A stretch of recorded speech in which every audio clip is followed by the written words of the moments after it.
समय मऊ में और कलेक्ट्रेट में पर्चा दाखिला का कार्यक्रम चल रहा है।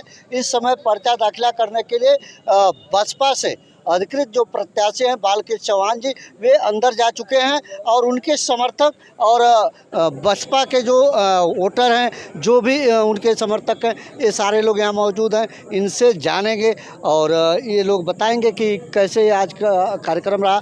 क्या नाम है भैया आपका? मेरा नाम सुधाकर अवौध है। अच्छा, कहाँ से हैं? मैं रतनपुरा ब्लॉक से हूँ। अच्छा, कोई पदाधिकारी हैं आप? हाँ, पूर्व विधानसभा सदर महासचिव हैं। अच्छा, क्या लग रहा है इस बार के चुनाव को लेकर? इस बार यहाँ घोसी लोकसभा से बालकृष्ण चौहान विजयी होकर जाएंगे। अभी जो आज की अपडेट आई है कि आकाश आनंद जी को पार्टी से बहन मायावती जी ने उनको बर्खास्त कर दिया है, समझ लीजिए कि पदों से निष्कासित कर दिया है। उत्तराधिकारी से भी जो है उनको अलग कर दिया है। क्या मामला है? वो घर का मामला है, उसमें कोई वो टिकट टप्पड़ी करने की आवश्यकता नहीं। मामला चुनाव के दौरान का है। कहीं ना कहीं उनको लगा होगा कि जो बसपा के कैडर का चीज़ें हैं, जो उनकी राजनीति का स्ट्रक्चर है, उससे अलग जा रहे हैं क्या? अब उस विषय में बहन जी ही बताएंगे, उस विषय में मैं नहीं बता सकता। क्या इससे कुछ लगता है कि नुकसान या फायदा? कोई नुकसान नहीं है। कोई नुकसान नहीं, वो तो इतना बीज बोकर चले गए हैं कि जितने बीज बोए हैं, अगर वो जमेगी तो यहाँ हर सीट पर दमदारी से चुनाव जीतेगा। अभी जो है कल दलित समाज को लेके ओम प्रकाश राजभर जी ने एक सम्मेलन किया था। उसमें कहा कि दलितों के नेता जो है आज हम हैं, क्योंकि चमारों को जो है हम विधानसभा तक भेज रहे हैं, बाकी मायावती जी भेजी नहीं रही हैं। वो पैसे का सौदागर है, उनको जहाँ पैसा मिलेगा उधर सड़क लेंगे। और बहुजन समाज पार्टी के कार्यकर्ताओं और वोटरों की बात करते हैं, इस हिंदुस्तान में किसी दल के अंदर दम नहीं है कि दलित वोटरों को अपने पाले में डाल सके। अगर डालेंगी तो सिर्फ बहुजन समाज पार्टी के बहन कुमारी मायावती जी डाल सकती है। रावण भी कहीं ना कहीं मैदान में है, और उससे क्या कोई नुकसान होगा बहुजन को? कुछ नहीं, सारे दलित जानते हैं रावण की कोई यहाँ मतलब नहीं है। चौहान समाज का क्या हाल है? चौहान समाज तो हमको लग रहा है कि 100% इनके साथ है। इनके साथ। क्या नाम है चाचा आपका? हमारा नाम रामराज, ग्राम पोस्ट कैनौर, विधानसभा मऊ, जनपद मऊ, संसदीय क्षेत्र घोसी। क्या होगा इस बार? इस वक्त तो बहुत अच्छी लड़ाई है। बहन जी ने अच्छा प्रत्याशी दिए हैं। बालकृष्ण चौहान पूर्व सांसद रहे और वर्तमान में बसपा के प्रत्याशी हैं। क्या लगता है इस बार जो है, पहले भी थे कई जगह विरोध भी था इनका, लेकिन क्या इस बार चुनाव जीत जाएंगे? ये दुनिया में कोई ऐसा शख्स नहीं जिसका कुछ न कुछ विरोध न करे। जो गलत लोग हैं विरोध करते हैं, सही लोग साथ देते हैं। हर जाति के लोग आज बालकृष्ण चौहान के साथ, बहन मायावती जी के साथ हैं। पूरा देश बहन जी के साथ चलने के लिए तैयार है। कहीं ना कहीं बसपा का जो है वोटर शांति से अपने वोट को करता है। क्या इसी को लगता है कि लोगों को लग रहा है कि बसपा कमज़ोर पड़ रही है? बसपा तो बहुत मजबूत है। आज तो ऑल इंडिया हो गई। पहले तो जानते थे लोग कि ये जीरो है, आज तो हीरो बनकर निकल रही है बसपा। ऑल इंडिया में बसपा का प्रत्याशी इलेक्शन लड़ रहे हैं और तमाम विरोधी पार्टियां परेशान हैं कि हम क्या करें, कैसे करें। बहन जी को जो नहीं मानते थे, अगली बार देखेगा और जोरदार मानेंगे और पूरी इंडिया में बहन जी का साख आगे बढ़ेगी। नहीं, लोग कह रहे हैं कि भाजपा की बी टीम हो गई है, इसलिए जो है भाजपा के कहने पे प्रत्याशी बदल रहे हैं। आप देखिए ना, हर जगह हमारा इतना मजबूत प्रत्याशी है कि भाजपा, सपा और कांग्रेस की हालत खराब हो रही है। नहीं, अभी आपने आजमगढ़ में अपनी सीट में जो है उनको भीम राजभर को चेंज कर दिया। भीम राजभर लड़ रहे हैं, उनको जगह दी गई। लड़ रहे हैं, ये हमने नहीं कहा। समाज के लोग ज़्यादा हैं। ये पार्टी जिसकी जितनी जनसंख्या भारी, उसकी उनकी हिस्सेदारी। जहाँ उस समाज के लोग ज़्यादा हैं वहाँ उनको भेज दिया गया है। यहाँ बालकृष्ण चौहान के चौहान ज़्यादा थे, यहाँ लड़ा दिया गया। अमेठी में नरेंद्र चौहान को लड़ाया जा रहा है, हाँ, कहीं मुसलमान को लड़ाया जा रहा है। ये तो कांशीराम कहते थे कि 36 करोड़ देवी देवता जिस काम को नहीं कर पाए, बाबा साहब अकेले कर दिए। तो बाबा साहब जब अकेले कर दिए तो 36 करोड़ देवी देवताओं को मानने वाली 36 जातियाँ बहन जी के साथ हैं। क्या लगता है इस बार यहाँ पे? यहाँ तो बालकृष्ण चौहान जीतेंगे इलेक्शन। क्या नाम है बाबू? व्यास चौहान। कहाँ से हैं?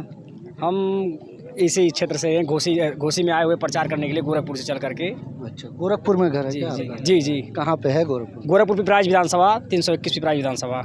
क्या लगता है चौहान समाज को यहाँ? चौहान समाज जागरूक है तभी तो यहाँ पर आकर के प्रचार कर रहा है। जब सोचिए मैं उतने दूर होकर के आकर के यहाँ पर प्रचार करूँ तो यहाँ के चौहान तो पहले से ही जागे हुए, सब लोग तो जानते जब हैं। जाते होंगे तो यहाँ चौहान समाज में क्या प्रतिक्रिया? यहाँ चौहान समाज एकदम पहले से ही जागरूक है, यहाँ जगाने की आवश्यकता नहीं है। चौहान समाज उनके साथ कदम से कदम मिला कर खड़ा है। और ये वहाँ तो कह रहे हैं दारा चौहान है, रामविलास चौहान है, फागू चौहान है, सारे लोग उधर हैं और आप अकेले इधर हैं, क्या करेंगे? अरे कहने वाले कुछ भी कह देते हैं, कौन क्या कह रहा है, कौन क्या कह रहा है। सब देखिए तमाम नेता लगे हुए हैं करेंगे। वो विरोधी है, जैसे मान लीजिए उनको अलग पार्टी में जगह मिला है तो जहाँ पर वो एडजस्ट है वहाँ पर वो अपनी पार्टी की बात करेंगे, वो हमारा विरोध भी नहीं करेंगे, हमारी तैसी भी नहीं करेंगे। उनकी अलग नीतियाँ है, मेरी अलग नीतियाँ है, क्योंकि हम लोग वाम से के आदमी हैं। क्या नाम है भैया? मेरा नाम युवराज चौहान है, मैं पूर्व छात्र संघ अध्यक्ष हूँ। क्या लगता है इस बार चौहान जी? इस बार चौहान समाज के लोग पूरा सहयोग और समर्थन दे रहे हैं और कदम से कदम मिलाकर चल रहे हैं। क्या लगता है इस बार आपके प्रत्याशी को? अरे यहाँ पे किसी को हवा ही नहीं लगेगी, हवा भी नहीं लगेगी। हवा ही नहीं लगेगी। लोग हवा में चुनाव लड़ रहे हैं और हम लोग ज़मीनी स्तर पे चुनाव लड़ रहे हैं, क्योंकि हम छात्र संघ की राजनीति की हैं। जब हमारे जैसे छात्र संघ अध्यक्ष अगर युवा कहीं ना कहीं इनका साथ दे रहा है तो जाहिर सी बात है कि हर युवा इनके पीछे या इनके कदम से कदम और साथ चलेगा। क्या नाम है भैया? मैं मरछूराम प्रजापति हूँ। क्या हाल है इस बार? झूठ बोल करके? नहीं, झूठ बोल करके नहीं, सही बोल करके। ये तो आप जानते हैं अच्छी तरह से। नहीं तो सही बोलिए, हम सही सुने, इसको पब्लिक को दिखाना है तो आप जो बोलेंगे वही हम दिखाएंगे। झूठ में अगर आप धूप में झूठ में खड़े हैं तो वो भी बता दीजिए पब्लिक को कि हम झूठे खड़े हैं। झूठ बोल करके हाँ ये कहा जा रहा हो हाँ। कि चना भी आगे नहीं है और बजरी पकड़ा करके कहा जाए खा लो बेटा, बहुत बढ़िया मलाईदार मक्खनदार बादाम है, इतना बढ़िया बताया जा रहा है। आपके ही समाज के लोग वही मलाई और मक्खन और पनीर बटर मनीर पर सब खा रहे हैं वहीं पे। हम भारतीय समाज के हैं। हाँ हम किसके हैं? हाँ हम भारतीय समाज के हैं और भारतीय समाज ने भारत का निर्माण किया है। और भारतीय समाज ने यदि भारत का निर्माण किया है तो भारत को बिगड़ने नहीं देगा, भारत की रचना संरचना में अपना पूरा जी जान दे देगा। और इसमें पहचान की क्षमता है। मैं प्रजापति हूँ ना, और प्रजापति ने विकास का क्रम चालू किया था और विकास के क्रम को, संस्कृति का विकास प्रजापतियों से होता है, शिल्पकारों से होता है, कामगारों से होता है। और आज की तारीख में सारे कामगार, शिल्पकार, मजदूर, बुनकर जितने की जितने हैं, सारे के सारे लोगों ने फिर बरसों का सपना पूरा करने के लिए जी जान एक लगा करके बहन कुमारी मायावती के साथ लगा हुआ है। ओके। क्या नाम है? राजू खटीक। क्या होगा इस बार? पहले तो मैं आपके चैनल को मुबारकबाद देता हूं और मैं आपके चैनल से ये बताना देना चाहता हूं कि हम लोग 3.5 और 4 लाख से शुरुआत करेंगे। 3.5 लाख 3.5 लाख और से शुरुआत करेंगे। और हमारे अल्पसंख्यक भाई जो बहुजन समाज पार्टी ने हमारे भाइयों को जो टिकट दिया है, अल्पसंख्यक भाइयों को, अगर उनका धन्यवाद आपको जो आपने हमको बुलाया। घोसी की हाल बहुत अच्छी है। घोसी में श्री बालकृष्ण चौहान जी बहुत आगे निकल चुके हैं। अभी लोग अपनी फील्ड बना रहे हैं और बालकृष्ण चौहान यहाँ से सांसद रहे हैं और अच्छे कार्य किए हैं और जो उनका समीकरण था वो समीकरण 1 नंबर आगे चल रहा है। क्या लगता है इस बार चुनाव किसके बीच है? यहाँ चुनाव जो यहाँ सपा है और जो अदर जो ओम प्रकाश जी की पार्टी है, ये अपने में दूसरे तीसरे के लड़ रहे हैं और बालकृष्ण चौहान जी बहुत आगे निकल चुके हैं। तरफ भी हम लोग जीत रहे हैं। अब समझिए खट्टिक का बेटा है, नुनिया का बेटा है, चमार का बेटा है, धोबी का बेटा है, पासी का बेटा है, तो हमारी जीत निश्चित है। माननीय बालकृष्ण चौहान जी नीला परचम फहरा के दिल्ली में जाएंगे और आदरणीय बहन कुमारी मायावती इस देश की प्रथम दलित महिला प्रधानमंत्री बनेंगी। क्या नाम है बाबू? दुर्गेश यादव। क्या होगा यादव जी इस बार? इस बार बीएसपी आएगी। यादव जी बीएसपी आएगी, समझ में बात आई नहीं भाई, बताइए आप। मतलब समझ में आई क्यों नहीं, इनका का नहीं, अखिलेश यादव और आप इधर, इसीलिए पूछा हूँ भाई, इतने लोग हैं, आप यादव जी हैं, किस चीज को समझ के यादव जी किस भाषा से, किस कार्य से आप मायावती जी के साथ खड़े हैं? 19 क्या जैसे उन्होंने कहा यादव जी, हमने कहा कि भाई हमारे समझ में नहीं आया कि मान लीजिए अखिलेश यादव सब लोग रट रहे हैं, अगर आप बहन जी के साथ हैं तो कोई तो ऐसी नीतियाँ होंगी उनकी जिससे आप प्रभावित होंगे। आप याद करिए जब गठबंधन में सरकार बनी थी 1993-94 में, बहुजन समाज पार्टी से 2 विधान परिषद बनाए गए थे। वो कौन बना था जानते हैं? बताइएगा। दोनों यादव बनाए गए थे। गायक माननीय कांशीनाथ यादव जी और बाबा रामनाथ यादव जी।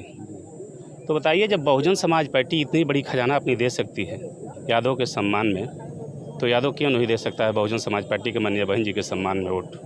तो आखिर में अखिलेश यादव भी तो चाहते थे कि गठबंधन हो जाए, इंडिया अलायंस में चली जाए, लेकिन नहीं हुआ तो कैसे? ये तो माननीय अखिलेश यादव जी बता सकते हैं कि मैं प्रयास किया कि नहीं किया, माननीय बहन से बात किए कि नहीं किए, ये उनका मामला है। अगर बात किए होंगे तो वो बता सकते हैं। लेकिन मेरा मानना है कि यादव माननीय अखिलेश जी का ही नहीं है, यादव एक समाज है ना। एकदम है। और यादव समाज को माननीय अखिलेश जी ने कितना वोट दिया होगा, आप भी पत्रकारिता करते हैं, आपको भी पता होगा। और मात्र अपने परिवार से टिकट है उनका यादव समाज। तो फिर बताइए समाज क्या करेगा? तो अब तो समाज को सोचना चाहिए। समाज सोच रहा है कि परिवारवाद है कि जातिवाद है। समाज बिल्कुल सोच रहा है कि हमारी कहाँ भलाई है और कहाँ में जो है हक और हकूक़ मिलेगा। हक है और हकूक़ की लड़ाई समाज लड़ता है ना। समाज को भी हक चाहिए ना। अगर यादव को साइकिल पर वोट देना हो तो इसलिए नहीं ना देना है कि सिर्फ एक परिवार को दिया जाए। यादव तो वोट इसलिए देगा कि यादव समाज की भलाई हो। तो फिर इसी से आप मिला लीजिए कि यादव समाज क्या करेगा। बहुत बहुत धन्यवाद। ये तमाम लोग थे और तमाम लोगों की बातें हुई। ये क्या कहेंगे? बहुत एक बार मिल चुके हैं बेचारे। हाँ, हमसे आप मिल चुके हैं और वही हम फिर दोबारा कहेंगे कि यहाँ बालकृष्ण चौहान भारी मतों से जीतकर पार्लियामेंट पहुँचने वाले हैं। को किसी की लड़ाई नहीं है, और जो 2 प्रत्याशी वो आपस में लड़े कि 2 नंबर पे कौन आएगा। ये देखिए, ये यहाँ का सारा फैक्टर है। अभी आप एक लोग और हैं, इनसे भी बात कर लेते हैं। क्या नाम है? मैं सोनू कुरैशी, विधानसभा महासचिव बहुजन समाज पार्टी, मोहम्मदाबाद चिरैया कोट का मूल निवासी हूँ जी। पूछना चाहते हैं जो पूछिए। क्या होगा इस बार अल्पसंख्यक समाज कहाँ जाए? अल्पसंख्यक समाज को सभी लोग इसी नज़र से देख रहे हैं कि समाजवादी पार्टी का वोट कोर वोट हो गया है, जबकि ऐसा बिल्कुल नहीं है। बस ये मीडिया लेवल पे है, लोग चिल्ला रहे हैं ताकि 8% के साथ माइनॉरिटी समाज जुड़े, 28% हो के चुनाव हार जाए। तो मूल इस तरीके से मूल अपना वोट कोई बर्बाद नहीं करेगा। सभी लोग बहुजन समाज पार्टी के वोटों से जुड़ने जा रहे हैं।